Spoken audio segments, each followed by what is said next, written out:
in 2025 we are not overspending on new baby things. Do you know that there's actually a study which was done like by Sky News and was showing that people considerably overspend on newborns? You, my friend, are not going to overspend because you've got me. Okay.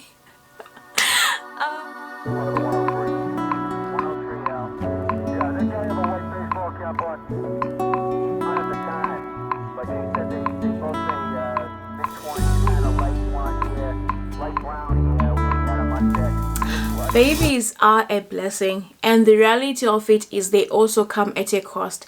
And with the excitement and anticipation, it is very easy to get carried away. In fact, this video could have potentially been called the regrets I have on my newborn spending had we not been very intentional about what we spent and how much we spent on our newborn preparation. So in this video, I'm going to share those tips and tricks with you. Keep watching. For me, if you haven't already, please do subscribe, click the bell to get notified, and if you know someone who will like this content, please make an effort to share this video. So let's get right into it. So the first thing that you need to do is to have your list ready, and the NHS website here in the UK is a very good place to start, as it gives you the actual items that you will need in the hospital and for your newborn. You may also watch my video on newborn essentials. I'll put the link in the description box, and I'm just going to try and put the list I used as well, if I can find the right application to use for that. So you can check that out in the description box, and that can be your reference. Once you have this reference, you know what you will definitely need, what you probably might want, and the ultimate luxuries that you might need, and you can plan accordingly. So once you've got your list ready, the next thing that you can do is accept hand-me-downs. And guys, that doesn't mean that you can't afford things. It just means you are a wise mom, because there are a lot of things that babies don't really use much in the first few months, and they are almost good as new when you're going to use them. So if you've got family and friends that are willing to give you, please do get it. I actually wish I had gotten more from my mom friends for those very early days. Like, there are things that don't expire, or they're not too personal, that you can actually get. For example, the baby crib. If you want, you can even change the mattress, but you get the crib because it's just useful for the first 6 months. The baby swing, again, useful for the first 6 months. You can even get some clothes, that will make it even easier for you. So once you have done, okay, you now know what you've gotten from family and friends, the next thing is to set up your gift registry. You don't just want people to give you anything and everything, right, when you're having a baby. So the best way to avoid that is to have your gift registry set up. That way people can also even benefit from shopping sales. And yeah, that will be very helpful. We've got a lot of items from gifts, like a lot of the expensive items from gifts, and trust me, even the smaller items, a little goes a long way when it comes to baby preparation. So yeah, get that baby registry set up now. So at this point, you have your list of wants, needs, and luxuries. You've accepted hand-me-downs from your family and your friends, and your gift registry is up and running. The next thing that you're now doing is, okay, fine, you're now buying some of the stuff yourself. So one of the things that I would advise, which can be controversial but worked for me, is to choose functionality over brands. Now, branding is important for every business. I'm an accountant, I would know, but I believe that is how they get you. Because sometimes there's a difference of like 600 or 800 or even £1,000 in certain things, but you're looking at them and you're like, functionally, they're not very different. I can give an example of this baby stroller that I wanted. Initially, I wanted eye candy because I guess it is like eye candy, right?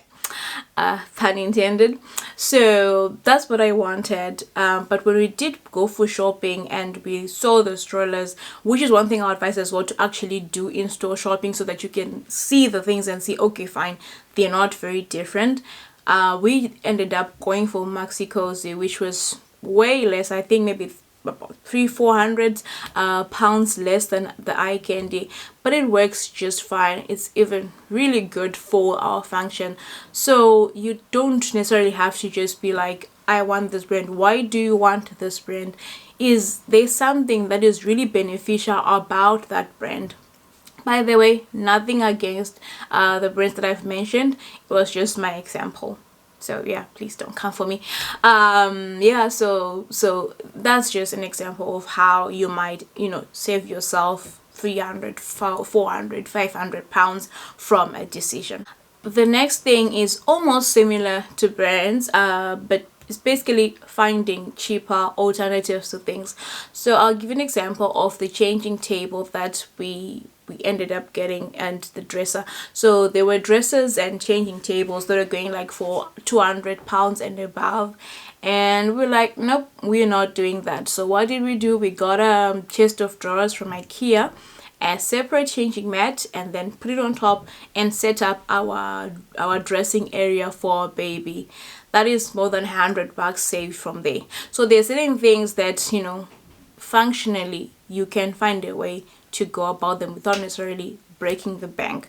So yeah, I would advise you to do that instead of spending too much money on that. Another example is a wipe warmer. My baby is a winter baby, and so it's very cold, and I considered a wipe warmer.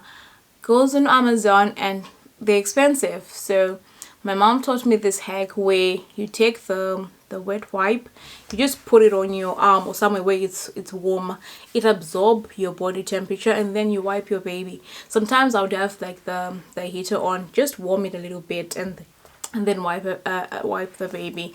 And yeah, no need for wipe warmer. So there's some of those very small little innovative things that you can do as a mom, and then you don't have to spend on a very techy or expensive gadget for that. Yeah, money saved. So now the next thing that I'm going to talk about is you can get stuff from regular stores. So you can get clothes, like we got some nice clothes from Asda. The baby specific shops will obviously have a premium on things like clothes, blankets, even like plates, spoons, babies, bottles, all those kind of things.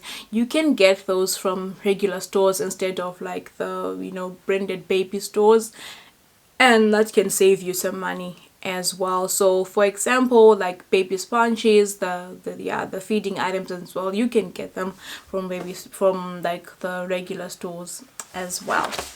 The last thing that I will say that we use, so there are other tips that I'll share that we didn't necessarily use, but the last tip that we actually used is not to buy everything all at once. First thing is, babies might not use or prefer whatever you bought. So like what I said in the previous video on the bottles, I bought 3 first just in case my baby wouldn't like them and I would need to buy new ones. The second thing is they outgrow things quickly. So for clothes, for example, and you don't know the pattern, like you don't know how fast they're going to grow. Some babies grow faster in the first 3 months, some in 3 to 6, some in 6 to 9. So if you buy a lot of clothes for whatever phase, what if they quickly outgrow them? So just watch and then continue to increase. This is what I used in 2025. We are not overspending on new baby things. Do you know that there's actually a study which was done like by Sky News, and was showing that people are considerably overspend on newborns? You, my friend, are not going to overspend because you've got me. Okay. Yeah, so there are the tips, right, that I didn't use, but you can too, and knowledge is out there, so I just gonna share. The first one is like get secondhand items. I didn't do that, but like I said, similar to hand-me-downs, there's certain things that are not very personal, like dressers, drawers, and all those kind of things that you can get from online marketplaces, and that should be fine. Make sure they are reputable one and avoid scammers. Otherwise, there won't be a point if you're scammed of the money. And then there are free boxes here in the UK. I think there's like Emma's free box, and Boots has something like that as well. Again, I just didn't have time to be exploring that with work, but that's something worth exploring and see how it goes. Yeah, so those are my tips today. You guys, let me know, any new moms, how did you save money? How did you avoid breaking the bank when you were having your own baby? And yeah, let's discuss in the description, in the comments below. Thank you so much, guys, for watching. Thank you for the support, for all the videos. Keep liking, keep sharing, and yeah, we'll see you next time. Bye.